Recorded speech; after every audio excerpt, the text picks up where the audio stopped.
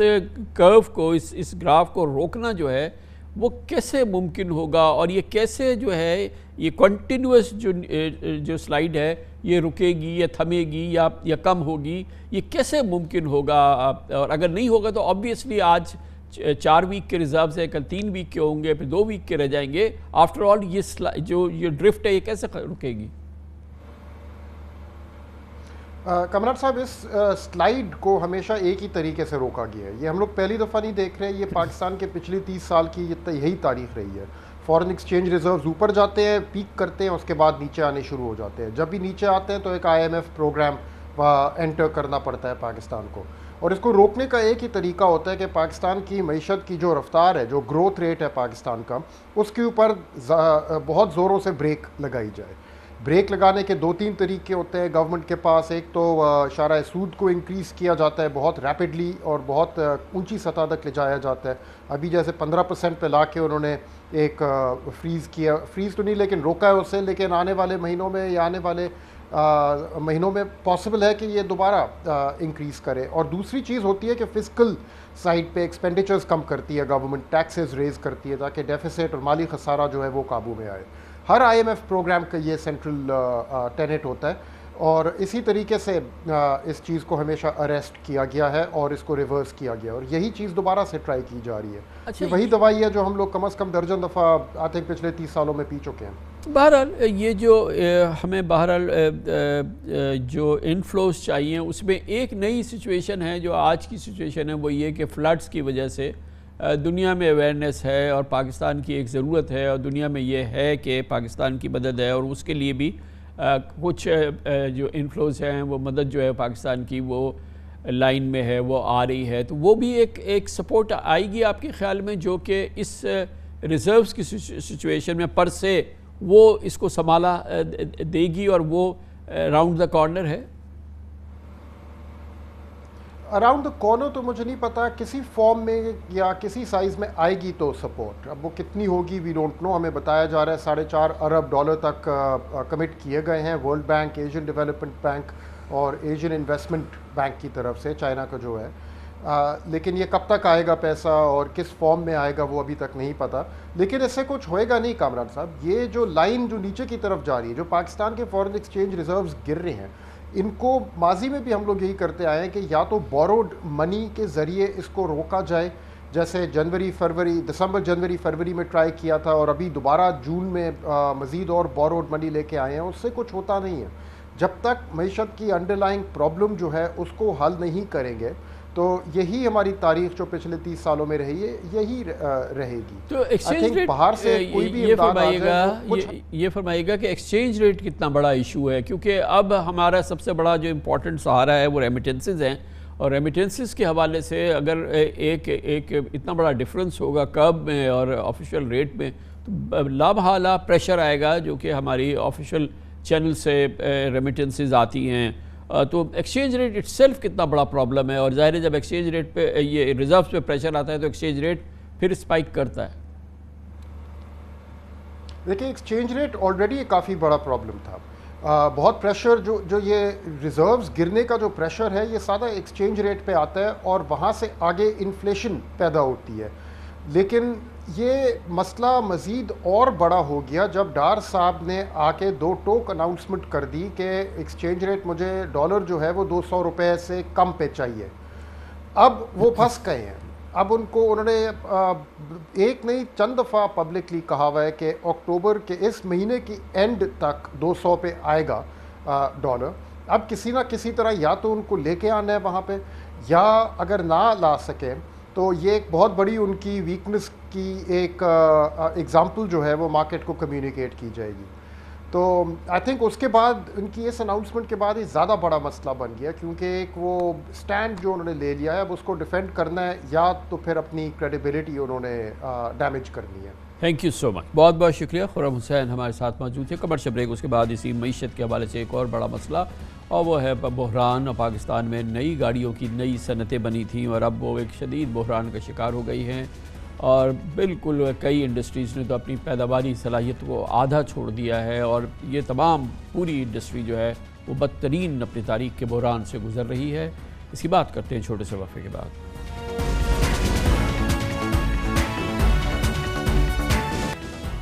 پاکستان میں معاشی اس وقت بہت ہی سرگرمیاں متاثر ہو چکی ہیں، معاشی صورتحال بہت خراب ہے۔ اسی پس منظر میں ملک میں نئی گاڑیوں کی فروخت کا بھرکس نکل گیا ہے۔ گاڑیوں کی بڑھتی قیمتوں، امپورٹس ڈیوٹیز میں اضافے اور شرح سود بڑھنے کی وجہ سے مہنگی آٹو فائننسنگ نے عوام کی قوت خرید کو تہس نہس کر دیا ہے، جس کی وجہ سے پچھلے 6 مہینے کے دوران گاڑیوں کی فروخت آدھی رہ گئی ہے۔ رہی صحیح کسر ملک میں تباہ کن سیلاب کے نقصانات نے نکال دی، جس کی وجہ سے گاڑیوں کی فروخت کی بریک لگ گئی ہے۔ پچھلے مہینے سپٹمبر میں گاڑیوں کی فروخت میں 51% کمی آئی۔ گاڑیوں کی فروخت میں تیزی سے کمی کی اہم وجہ اسٹیٹ بینک نے زر مبادلہ بچانے کے لیے گاڑیوں کی تیار شدہ کٹس کی درآمد کا محدود کوٹا مختص کیا ہے، اور اب اس کے لیے فارن ایکسچینج اویلیبل نہیں ہے۔ اس صورتحال میں گاڑیاں بنانے والی مقامی اور غیر ملکی کمپنیز نے اپنے یونٹ بند کر کے پیداوار تو آدھی کر دی ہے، اور مختلف حوالوں سے اس پیداوار پہ اثر پڑا ہے۔ Arif Habib limited research, top line securities اور پاکستان آٹو مینوفیکچررز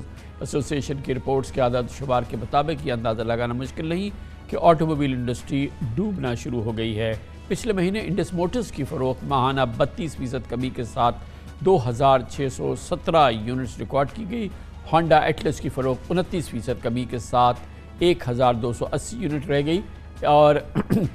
ہونڈا نشاط موٹرز کی فروخت 50% کمی کے ساتھ 967 یونٹس رہ گئی، جبکہ ہونڈا ٹیوسان کی فروخت میں 62% کمی ہوئی ہے۔ گاڑیوں کی فروخت میں کمی کی وجوہات کی متعدد بتائی گئی ہیں لیکن تمام وجوہات کی بنا پر بالواسطہ طور پر گاڑیوں کی قیمتوں میں ہوش ربا اضافہ ہوا۔ پچھلے 1 سال کے دوران بعض گاڑیوں کی قیمتوں میں 80% تک اضافہ ہو چکا ہے۔ بہت ہی ایک مشکل صورتحال ہے گاڑیوں کی صنعت کے لیے، گاڑیوں کی فروخت کے لیے، اور گاڑیوں سے منسلک حکومتی ٹیکسز کے لیے اور روزگار کے لیے۔ پاکستان آٹو موبائل مینوفیکچررز کے مطابق پچھلے سال سپٹمبر میں 1000 سی سی کی 4734 گاڑیاں فروخت ہوئی، اور اس سال سپٹمبر میں 1000 سی سی کی 1517 گاڑیاں فروخت ہوئی۔ گزشتہ برس سپٹمبر میں 1300 سی سی اور اس سے اوپر کی 8803 گاڑیاں فروخت ہوئی، لیکن اس سال سپٹمبر یہ تعداد 4715 رہی۔ حیران کن بات ہے کہ ایٹلس ہونڈا کی موٹر سائیکلز کی فروخت میں بھی 23% کمی آ چکی ہے۔ تشویشناک بات ہے گاڑیوں کی فروخت میں کمی سے نہ صرف آٹو موبائل انڈسٹری خسارے میں جا رہی ہے، حکومت کو بھی ٹیکسز، ڈیوٹیز اور ریونیو کی مد میں اربوں روپے کا نقصان ہوگا، کیونکہ گاڑیوں کی قیمت میں اوسطاً 35% ٹیکسز ہوتے ہیں۔ اس انتہائی تشویشناک صورتحال پر اور آٹو موبائل انڈسٹری کو لاحق اس بحران پہ بات کرنے کے لیے ہم نے دعوت دی ہے جناب طاہر عباس کو، ہیڈ آف ریسرچ ہے عارف حبیب لمیٹڈ کے۔ بہت شکریہ طاہر عباس صاحب۔ یہ بتائیے گا کہ یہ اتنی بڑی وجوہات ہیں کہ اس سے جو ڈیمانڈ ہے وہ بری طرح سے شرنک ہو گئی ہے، 50% ہو گئی ہے، مگر اس کے جو ہماری معیشت ہے اور اس پہ جو اس پہ پریشرز ہیں، جو ہمارے ریونیوز ہیں، اس پر بھی تو بہت بڑا ڈیمیج ہوگا نا، یہ ڈینٹ کرے گی اس کو۔ جی بالکل کامران صاحب، جیسے بھی آپ نے اسٹارٹ میں بتایا، اس کی سب سے بڑی بنیادی وجہ یہ ہے کہ اسٹیٹ بینک نے جو ہے وہ امپورٹس پہ جو ہے وہ ریسٹرکشن لگائی ہوئی ہے، کوٹا بیسڈ ایلوکیشن ہے، تقریباً 50% جو ہے وہ بھی پرائر اپروول کے ساتھ جو ہے وہ مل رہی ہے۔ اگر ہم دیکھیں تو ہمارے امپورٹ بل میں سی کے ڈی گاڑیاں ہم لوگ پچھلے سال ہم نے تقریباً 2.3 بلین منگوائی تھی، اسی طرح سی بی او گاڑیاں ہم نے تقریباً 477 ملین منگوائی تھی، کیومولیٹیولی ہم نے 2.7 بلین کی جو ہے وہ صرف گاڑیوں کی امپورٹ جو ہے وہ کی تھی۔ تو اس کو کرٹیل کرنے کے لیے اسٹیٹ بینک نے جو ہے وہ کوٹا بیسڈ ایلوکیشن کی ہوئی ہے۔ اس کی دوسری بڑی وجہ یہ ہے کہ فلڈس کے بعد ایگریکلچر اور رورل ڈیمانڈ جو ہوتی ہے وہ بہت سگنیفیکنٹلی ڈکلائن ہو گئی ہے۔ گاڑیوں کی سیل میں اوسطاً 40 سے 50% حصہ جو ہے وہ رورل سیل سے آتا ہے، جو فارمرز اور ایگریکلچر کمیونٹی جو ہے وہ بائنگ کر رہی ہوتی ہے۔ اس کے ساتھ ہمارے over all economic slow down کی وجہ سے بھی ایک امپیکٹ آ رہا ہے، جو کہ ٹرانسلیٹ ہو رہا ہے لوور آٹو سیلز میں۔ تیسری بنیادی وجوہات یہ ہیں کہ اسٹیٹ بینک نے جو آٹو فائنینسنگ ہے اس پہ بھی جو ہے وہ کافی ریسٹرکشن لگا دی ہے، جیسے ڈاؤن پیمنٹ 15% کم سے کم بڑھا کے 30% کر دی گئی ہے۔ اسی طرح جو لمٹ ہے گاڑی فائنینس کرانے کی اس کو 30 لاکھ پہ جو ہے وہ فریز کر دیا گیا ہے، اور اسی طریقے سے جو میکسیمم ٹینیور ہے اس کو بھی 7 سے 5% اور 5 سے 3% جو ہے وہ کر دیا گیا ہے۔ اور چوتھی بڑی وجہ جو ہے میرے نزدیک وہ یہ ہے کہ جو گاڑیوں کی قیمتیں ہیں وہ اتنی زیادہ مہنگی ہو گئی ہیں،